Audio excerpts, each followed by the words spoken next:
Oke, tentunya kita masih berhibur bersama bintang RPP. Tembang kedua dari kami yaitu kita ambil rilisnya dari albumnya Latif ya. Bukan jodoh untuk kalian semua.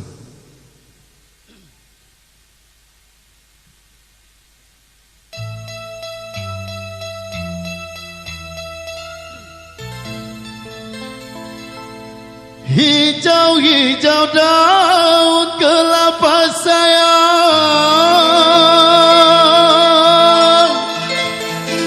nasi kuning dalam lemari, tidaklah jodoh, tidak mengapa.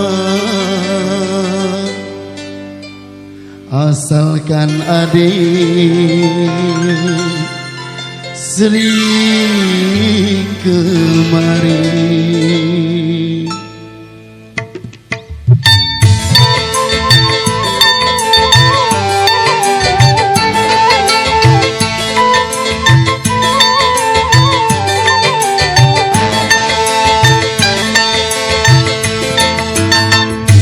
Kenang-kenang diriku di dalam doamu, agar ku tak selalu berpisah denganmu. Ukirlah namaku di lubuk hatimu,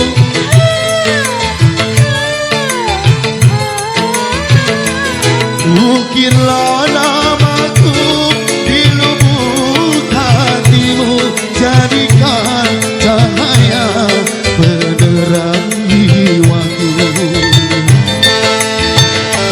Kenang-kenang diriku di dalam doamu, agar ku tak selalu berpisah denganmu.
Doamu agar ku tak selalu berpisah denganmu.